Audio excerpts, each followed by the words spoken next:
Steno Wale Babu welcomes you.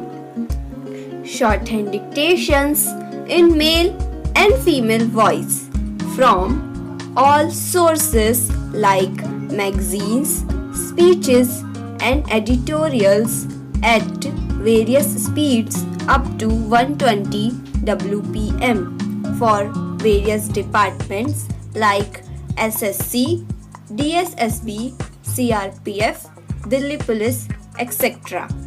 Please like, share, and subscribe the channel. Thank you. Exercise number 5. I rise to inform the House of momentous developments that have taken place while we were in recess. On May 11, 1998, India successfully carried out 3 underground nuclear tests. 2 more underground tests on May 13, 1998 completed the planned series of tests. I would like this House to join me in paying fulsome tribute to our scientists, engineers, and defense personnel whose singular achievements have given us a renewed sense of national pride and self-confidence.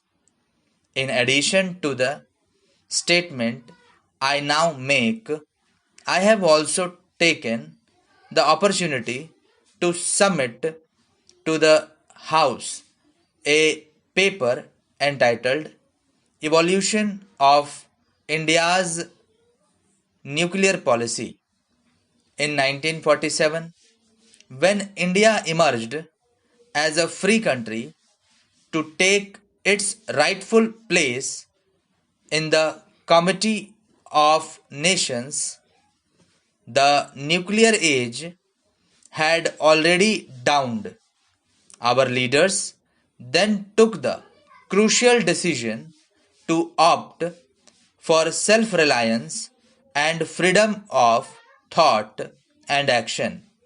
We rejected the Cold War paradigm and chose the more difficult path of non-alignment.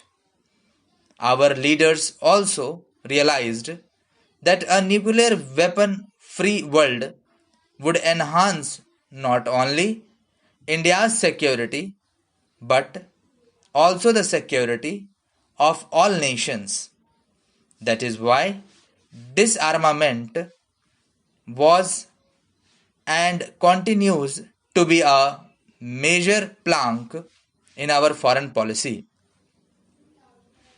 During the 50s, India took the lead in calling for an end to all nuclear weapon testing. Addressing the Lok Sabha on April 2nd, 1954, Pandit Jawaharlal Nehru, to whose memory we pay homage today, stated, "Nuclear, chemical, and biological energy and power should not be used to forge weapons of mass destruction." He called for negotiations for prohibition and elimination of nuclear weapons and in the interim a standstill agreement to halt nuclear testing. This call was not heeded. In 1965, along with a small group of non-aligned countries, India put forward the idea of an international non-proliferation agreement under which the nuclear weapon states would agree to give up their arsenals provided other countries refrained from developing or acquiring such weapons. This balance of rights and obligations was not accepted. In the 60s, our security concerns deepened.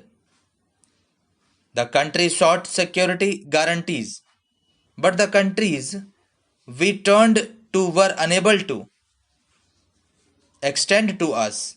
As a result, we made it clear that we shall not sign that now.